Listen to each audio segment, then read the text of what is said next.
Alright, so this is the fourth video for our accounting tutorials. Ang topic natin for today, PPE, Property, Plant, and Equipment, and then yung corresponding depreciation nila, pati na rin yung mga different depreciation methods. Okay, so PPE, again, Property, Plant, and Equipment. So isa siyang classification ng asset. Normally, matagal ang buhay nila. Inaabot ng maraming taon. Okay? Another term for them is fixed asset. Okay? Tapos, sa financial statement, under sila ng non-current asset. Kasi nga, matagal ang buhay nila. So, they can be used for more than a year, for a few years, for a number of years. So, non-current ang normal classification nila. Okay? And then, tinatawag silang fixed asset kasi normally, like land. Okay? Fixed asset siya kasi hindi naman pwedeng ilipat yung land. Okay? And then yung building, kapag nakatayo na siya dyan, hindi rin siya normally pwedeng i-move from one place to another. Okay? So that's why they are also called fixed asset. And then normally mga malalaking machineries and equipment, they are also put in place. Tapos for the operation ng business, normally doon mo sila matatagpuan, hindi sila yung palipat-lipat ng pwesto. Okay? And then, hindi sila yung ginagamit lang, tapos after nun, patapon na, okay? Hindi ito yung mga disposable assets natin like supplies. So, there are different classification. Alright, segue tayo, nabanggit ko na rin lang yung non-current asset. So, di ba ang asset, they could be classified into current or non-current. So, parang review lang natin ulit ito. Alin ang mga current? So, yung normally ay ginagamit natin sa operations, kagaya ng cash, receivables, inventories, and supplies. Okay? Araw-araw gamit ng business ang cash, di ba? Pag may gagastusin, gamitin ang cash. Pag nakakolekta sa customers, di ba? Yung receivables, galing sa pagkakabenta ng product sa customer. So, directly related din siya sa operation ng business. Ang inventories, binebenta sa customer. Tapos yung supplies, ginagamit ng mga employees sa pagtatrabaho, sa pagre-record or pagpapackage ng products or kung ano man. Okay? So, gamit sa operation ng business. So, ito yung mga normally classified as current assets. Okay? So, next naman yung ating non-current assets. So, mga asset na tumatagal ang gamit, especially kapag more than 1 year. Pinaka-example natin, land. Okay? Kasi hindi naman nawawala yung lupa. And then next is building. Tumatagal ang building ng ilang dekada. Pwedeng gamitin ng maraming taon. And then office equipment, siguro depende kung anong klase ng equipment. Pag yung mga malalaki, tapos main point talaga niya is for use sa operation, pag manufacture, example. So, tumatagal ng, let's say, mga 10, 15 years. Okay? Pero yung mga normal na office equipment, kagaya ng laptop, desktop computer, so mga 5 hanggang 10 taon din. And then, of course, depende rin sa paggamit, pag-ingat habang ginagamit. And then, we have furniture and fixtures, tables, chairs, electric fan, aircon. Wait, is it a fixture? Mga 5 to 10 years din. Okay? And then, we have vehicle, depende sa condition. Kung bago, tatagal naman yan ng mga maraming taon, 10 years or so. Okay, and then yung other assets na di ko nabanggit, like mga intangibles, biological assets. So, sa higher accounting na yon, huwag mong hanapin dito, okay? Later na lang yan. And then, going back to depreciation. So, di ba we have assets, current and non-current. Pagdating doon sa non-current, we have yung tinatawag natin na PPE, Property, Plant, and Equipment, or another term na ginagamit natin is fixed asset, okay? Dahil itong mga ito ay ginagamit for a number of years, syempre, and then ginagamit sila sa business, meron tayong natatawag na wear and tear. Kumbaga, habang ginagamit mo siya, supposedly, lumiliit yung value niya kasi ginagamit mo siya eh. And then, let's say, di ba, bumili ka ng bagong laptop ngayon, let's say 30,000 siya. Kapag second hand yung binili mo, syempre mas mababa yung price, diba? Kasi gamit na siya eh. So, siguro mga 20,000 lang, 15,000, 10,000, depende kung gaano katagal nang nagamit yung laptop or yung PPE in general. Okay, so yung pagbaba ng value niya, yun yung tinatawag natin na depreciation. Technically, ito yung process ng pag-allocate ng value ng isang PPE over the years na ginagamit siya sa business. Okay, so dito merong estimation na involved kasi take into account mo, maayos ba yung paggamit or i-assume ba natin na medyo hindi maayos ang paggamit, medyo tawag doon, yung basta meron kasi mga tao na hindi maayos gumamit ng mga gamit.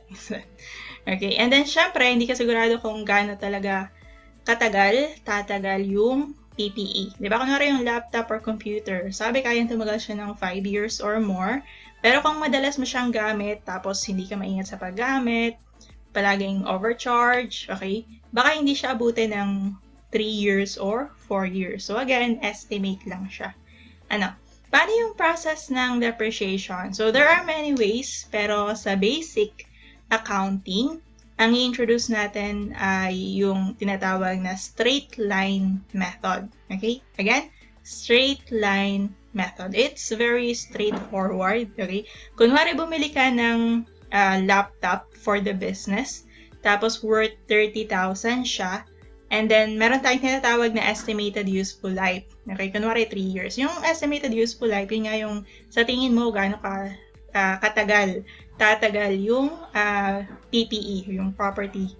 Okay? So, useful life, again, ito yung number of years na sa estimate mo, tatagal yung PPE. So, gaano siya katagal, pwedeng gamitin ng business. So, again, useful life yung tawag sa kanya. And then other than that, meron din tayong tinatawag na salvage value. So, kunwari nasira yung PPE, pwede pa ba siyang ibenta? Kunwari sa manufacturer or sa junk shop or sa mechanic for spare part. So, kung saan.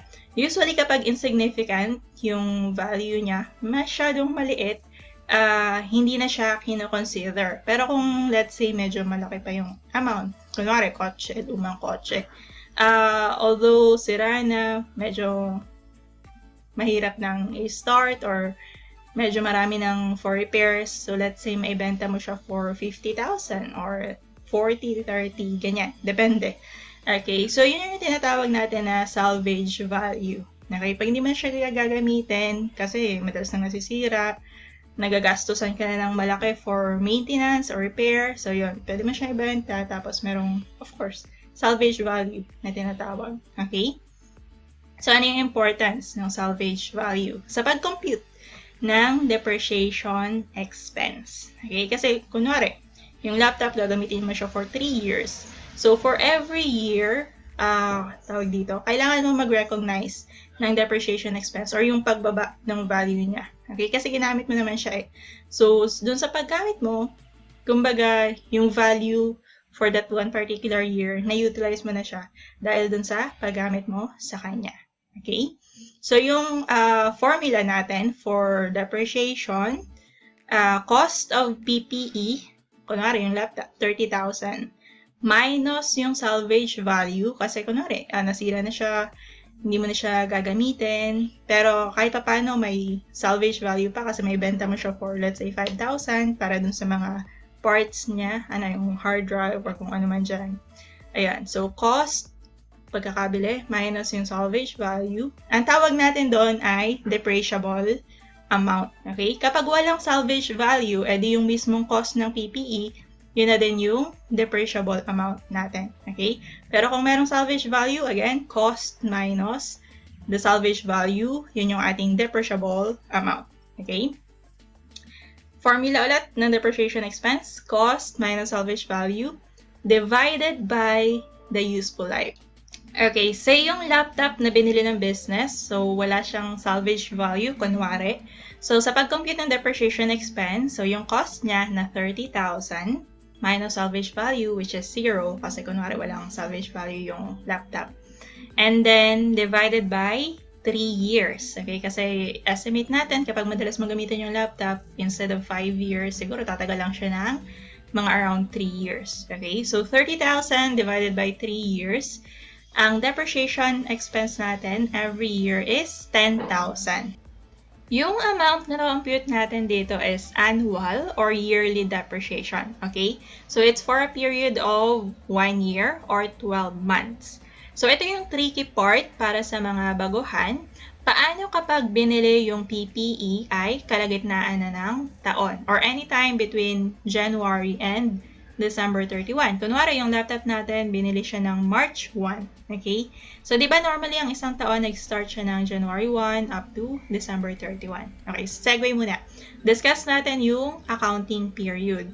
Normally, for sole proprietors, ang pinapagamit sa kanila, required ng BIR and SEC is calendar year. Okay? So, yung reporting nila ng kanilang business dapat mag-start ng January 1 tapos magtatapos ng December 31. Again, ang tawag natin doon ay calendar year. Okay?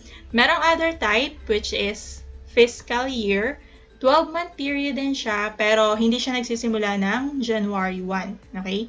So, kunwari, nag-start siya ng August 1, then from August 1, bilang ka ng 12 months up to July 31. Okay? So, ang pinapayagan lang ng ganyan ay normally partnerships and corporations. Tapos, depende sa operation ng business nila kung nagmamatter ba or mayroon bang significant effect yung pag-start nila ng period or hindi. Okay? Example natin ay schools. Okay? Di ba hindi naman nagsisimula ang school year ng January 1? So, ang mga schools, pwede silang gumamit ng fiscal year. Again, it's an option for schools. Hindi siya required, pero kung gusto nila, pwede silang payagan. Okay? Unlike, again, yung mga sole proprietors, yung mga individual business owners, sila required sila na calendar year, January 1 to December 31. Pero again, kapag partnership or corporation, depende sa operations, may option sila na gumamit ng fiscal year. Okay? Like school. So, yan. Example nga natin is August 1 to July 31. Or kung ano man yung gamit ng business na may significant effect sa kanila. Okay, so siguro next video na lang siguro natin i-discuss yung types of organizations, yung sole proprietor, partnership, and what do you call it? Corporation. Okay, so medyo maikli lang naman yun. Okay, back to depreciation. So, ayun, during the year, binili yung PPE. Magkano lang dapat ang depreciation expense niya? So, di ba na-compute natin 10,000 per year? 30,000 divided by 3 years. So, dahil March 1 na siya nabili, so 10 months lang, right? March 1. So, you have March, April, May, June, July, August, September, October, November, and December. So, 10 months. So, i-prorate natin siya. Okay? Prorate ang tawag or prorata or i-proportion. Okay? So, instead na 12 months, kunin lang natin yung for 10 months. Okay? Paano yung computation nun? Edi, syempre, 10,000 per year. So, i-divide natin by 12 months para makuha mo yung pang isang buwan.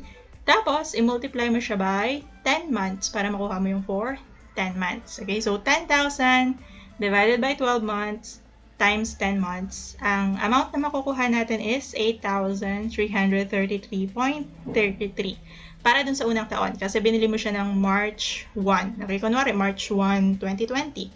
So, for year 2020, ang depreciation expense lang na i-recognize ng business is 8,333.33. Okay?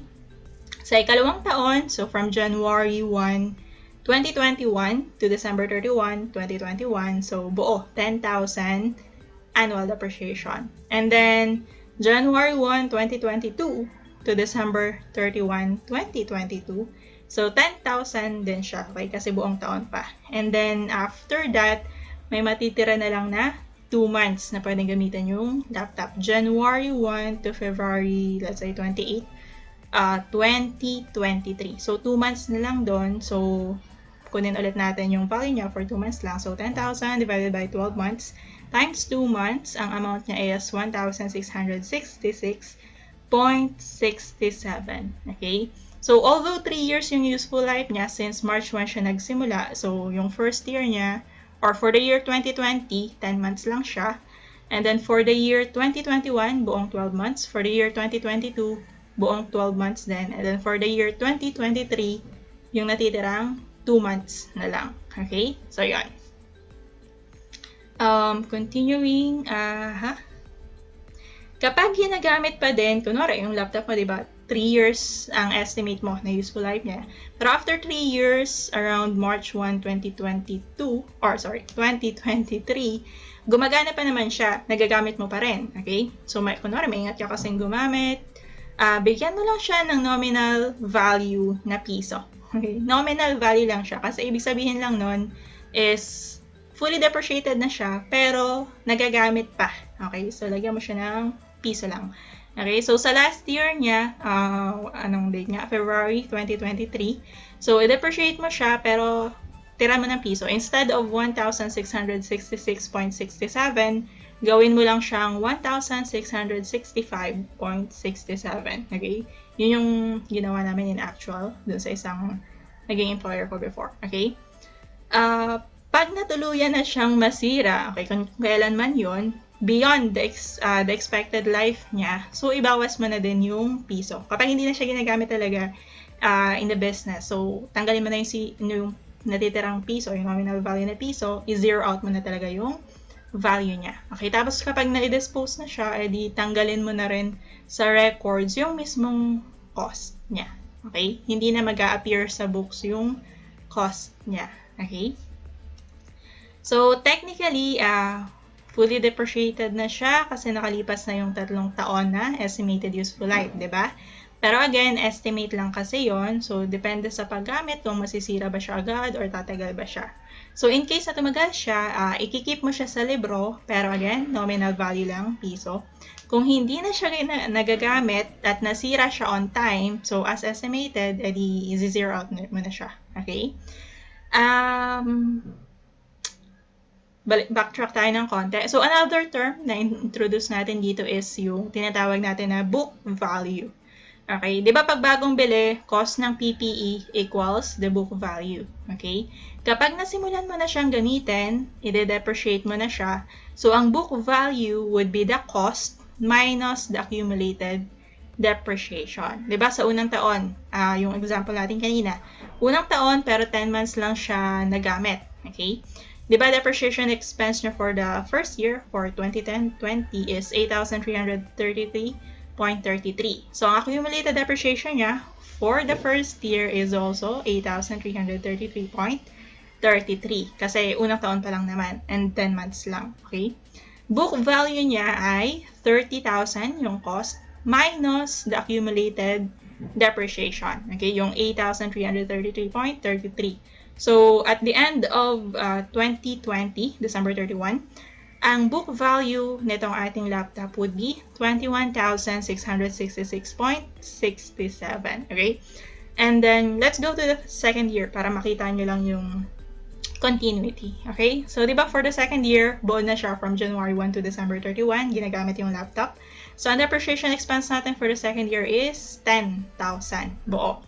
Okay? And then, for that second year then, accumulated depreciation niya, di ba from the first year, meron na siyang 8,333.33. Add natin ngayon yung depreciation expense for the second year na 10,000. So, ang tinatawag natin na accumulated depreciation ay yung, depreciation niya from the very beginning na nabili at ginamit yung property. Okay? So, yung from the first year and, from the previous years and then yung current year. Okay? In this case, edi yung first year saka second year. So, we have 8,333.33 plus 10,000 for the current year. So, total accumulated depreciation is 18,333.33. And then, to compute yung book value niya, so yung cost, 30,000 minus yung accumulated depreciation natin at the end of the second year na 18,333.33. So, ang book value na lang niya ay 11,666.67. Okay? Sa ikatlong taon, so 2022, so again, yung laptop, nagamit pa rin siya from January 1 to December 31, so buong 12 months. So, di ba ang ating annual depreciation ay 10,000 per year. Annual na, per year pa. Anyway, so accumulated depreciation niya for the third year or 2022, so, di ba, yung from the previous year, cumulative niya is 18,333.33 plus yung current year na 10,000.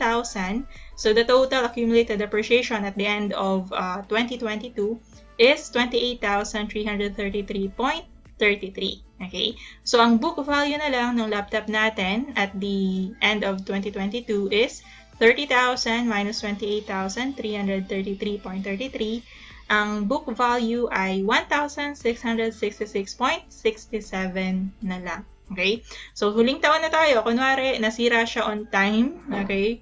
February 28, 2023. Okay, so 2 months lang nagamit for 2023 yung laptop. So, ang depreciation expense niya ay yung natitira natin for 2 months na 1,666.67. So, ang accumulated depreciation niya would be yung previous year, 28,333.33 plus yung for the current year na 1,666.67. Total is 30,000. Kasi on time for the whole 3 years na in-estimate natin, yun siya mismo talagang nagamit lang. Okay? Pagdating ng March, hindi na nagagamit yung laptop. Kunwari, okay? So yan, ang book value niya at that time then, edi 0 na. Okay? 30,000 yung cost, pero yung accumulated depreciation niya is 30,000 din. So book value niya ay 0. Kung hindi na ginagamit yung laptop, edi sa presentation ng PPE, tatanggalin na yung cost nung laptop. Okay? Saka yung accumulated depreciation. Later, discuss natin siya sa adjustment sa ERC. Okay? So, yan. Nagets ba? Nasundan ba? Hopefully, ano. So, medyo mahirap maglagay ng text sa video. Sorry. Medyo matagal mag-edit. Pagpasensyahan nyo na. So, ayan. Sana tayo. Depreciation methods na. Okay, last portion of our discussion. So, nung panahon ko, sa higher accounting ko na sila na-meet. Sa basic accounting, talagang yung straight line method lang ang naituro. Pero baka sakaling makilala mo sila ng mas maaga. So, ito na. Say hi to them. Okay, so aside from the straight line method na na-discuss na natin, so meron pang tatlong other types of depreciation methods. We have double declining method, unit of production method, saka sum of the years digits depreciation. Okay? So, bali yung double declining method, saka yung sum of the years digits depreciation, ang kanilang rationale, kailan mo lang sila gagamitin? Kapag yung PPE, property, plant, or equipment, na gagamitin ng business is, ang nature niya, during the first years nung property is mas, kumbaga, mas mabilis siyang gumawa or mas yung production niya is mas mabilis. And then, kumbaga, mas productive yung property, okay? Compared sa habang tumatagal siyang gamitin, medyo bumabagal or humihina yung kanyang production rate, okay? So, in that case, it makes sense na during the first few years niya is mas mataas yung depreciation expense na i-recognize compared dun sa mga pahuling taon, okay? Kung kailan kokonti na yung contribution niya sa production. Okay? So, first off, we have yung double declining method. Paano ang kanyang computation? So, kunwari, we have this information. 100,000 is the cost. 5 years is the useful life. Tapos, meron siyang salvage value na 10,000. So, to get yung rate, depreciation rate na tinatawag, so we have 100% for the whole cost of the property. And then, divide natin siya by the useful life, which in this case is 5 years. And then, we will get this rate, 20% or 0.2. Tapos, i-multiply natin siya by 2 kasi nga, double declining. Ibig sabihin, ay de-depreciate natin siya twice as much. Okay? So, ang rate of depreciation niya is 0.4 or 40%. So, paano? So, during the first year, di ba, ang cost niya is 100,000. Multiply natin by the rate of depreciation, 40%. So, ang depreciation expense for the first year is 40,000. Take note, hindi natin siya dinepende sa depreciable amount, which is yung cost minus salvage value. Direct natin siyang in-apply dun sa cost ng PPE, which is yung 100,000. Okay? This is for double declining method. Alright? And then, since 40,000 yung depreciation expense niya for the first year, ang book value na lang niya at the end of the first year is 60,000. Okay? And then, yung rate natin, 40%, dito, for the second year, dito mo siya i-base dun sa book value niya from the previous year. So, on the second year, ang depreciation expense niya ay, eto, 60,000 times 0.4 or 40%. So 24,000. Deducting this from the previous book value. So at the end of year 2, ang book value na lang ng property na to is 36,000. And then for the third year, ito yung magiging basis niya. Okay? 40% ng 36,000, which is 14,400. Okay? And then so on. Kunin mo yung book value, magiging basis niya to get the depreciation for the fourth year. And then, after that, may book value ulit. Ito yung last year na niya, di ba? Fifth year. Di ba meron siyang salvage value na 10,000? So, dun sa pinakang last year niya is, i-adjust mo na lang yung pinakang depreciation. Di ba yung book value niya at the end of the fourth year is 12,960. Pag kinompute mo yung 40% nito, definitely mas malaki kesa dito sa 2,960. Pero bakit 2,960 yung ginamit natin? Para ma-ensure na ang matitirang book value ng property at the end of year 5 is 10,000, which is yung ating salvage value. Okay? So, itong depreciation expense natin for the fifth year, hindi siya yung 40% ng previous book value, kundi yung natitirang amount para ang resulting book value niya is yung salvage value. So, yung depreciation niya, accumulated depreciation for the 5 years is 90,000 and then yung 10,000 na salvage value. Okay? So, yan yung ating double declining method. So, if you would notice, ayan nga, during the first year niya, siya yung may pinakamataas na depreciation expense. Siguro ito yung mga tipong machineries or equipment na ginagamit sa factories since bago pa lang or bagong bili or bagong gawa yung equipment. So, mas mabilis siyang gumana, di ba? So, ganon. So, with regards to production, very helpful siya, very productive. Okay? And in that sense, kaya mas malaki yung depreciation niya during the first few years. Kasi habang tumatagal yung property, yung equipment, machinery, bumabagal siya, yung amount na kaya niyang i-produce is, or yung, number of units na kaya niyang i-produce for a particular day, for a particular period is lumiliit din. Kasi bumabagal na siya, subject na siya for maintenance, for repair. Siyempre, pag may konting nasira dyan, affected ang production, diba? So, kailangan ayusin muna before magtuloy-tuloy yung production. So, in that sense, yung latter years niya, yung mga pahuling taon, mas maliit yung depreciation compared to the early years. Okay?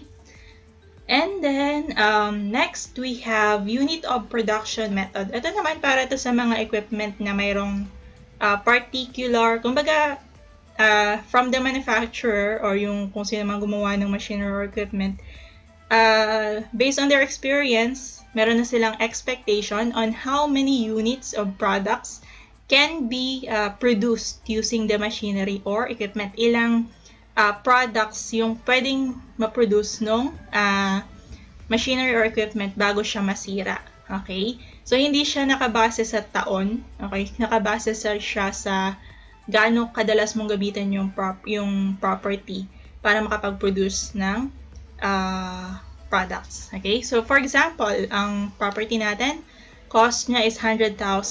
Expected units of production is 10,000. And then, salvage value niya is 10,000. Okay? Itong expected units of production, kunwari lang printer. Diba merong certain number of pages na kayang i-print ang isang printer during the life ng asset natin? Let's say 10,000 prints. Okay, colored prints. Example lang naman yun. Okay? So, kumbaga, regardless na kaya mo siyang i-print during the first year, tapos, in a way ba, parang napapagod din yung machinery or yung equipment. Okay? Kaya siya bumabagal. Eventually, nasisira. Di ba, napupudpod yung printer head. Ganyan. Okay? So, with regards to factories, manufacturing companies, so, merong ganong style mga machinery nila or equipment na ginagamit for production. Merong expected number of units na kayang i-produce. Okay? So, paano ang computation using the unit of production method na depreciation? So, we have the cost minus the salvage value na 10,000. So, ang depreciable amount natin is 90,000.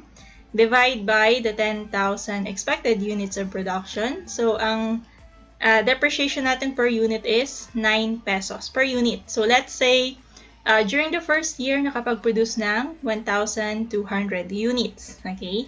Multiplied by the 9 pesos depreciation per unit. So, ang ating depreciation expense for the first year is 10,800. Okay?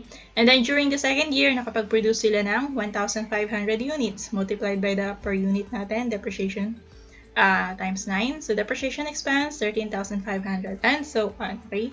Third year, 2,000. Fourth year, 2,200. And then, during the fifth year, sinagad na, 3,100 for the total production na 10,000 units. Okay, so yung depreciation natin nakabase dun sa kung ilan yun na magagawa ng equipment or ng property natin. Okay, so itong unit of production method, appropriate siyang gamitin kung yung particular PPE, particular machinery or equipment is meron na talaga siyang estimated number of units na kaya niyang i-produce during its life. Okay?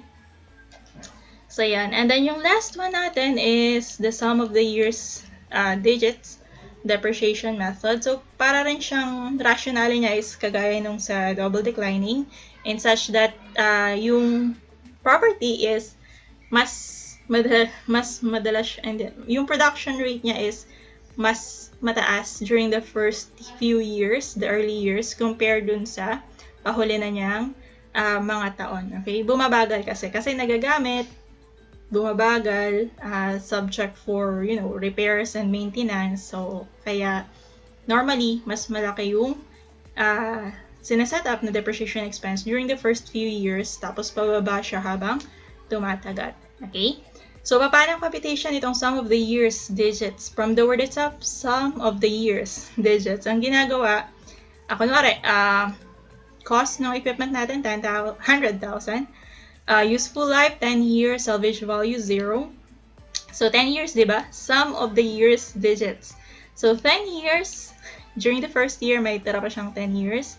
And then, 9, 8, 7, 6, 5, 4, 3, 2, 1. I-add mo tong mga numbers na to. Basically, it's the, useful life plus yung numerals niya minus 1. Okay? So, 10 years, 10 plus 9, 8, 7, 6, 5, 4, 3, 2, 1. Total niyan, Total niyan is 55. So, ito yung gagamitin mong pang prorate. Okay, so during the first year, ang rate na gagamitin is 10 over 55. Yung 10 would be the remaining year for that particular year, di ba? So, during the first year, di ba, 10 years yung useful life. So, during the first year, magagamit siya for 10 years, okay? Kaya 10 yung ginamit dito. 10 over 55. Yung 55 is yung sum of the year's digits, okay? So, depreciation natin, 100,000 times 10 over 55 or 18,181.82, okay? And then, during the second year, 9 years na lang yung remaining. So, rate na gagamitin is 9 over 55, okay? Depreciation expense, 100,000 times 9 over 55. Okay, and so on and so forth. Okay, bali yung rate na babawasan lang itong denominate, what do you call this? Nasa taas, numerator, yung denominator natin is the same, 55. Okay, which is the sum of the years digits. And then kapag katapos nyan, for the 10 years, if you would notice, total depreciation or the accumulated depreciation is the full amount na 10,000, which is the cost. Kasi 0 naman yung salvage value. So, at the end of 10 years, 0 ang book value niya. Okay, so that's it for this video. Depreciation, PPE, depreciation, and then depreciation methods. Alright, so thank you. If you have any comments, any suggestions, so do leave them in the comment section. And we'll be happy to reply or something. Anyway, thanks and bye.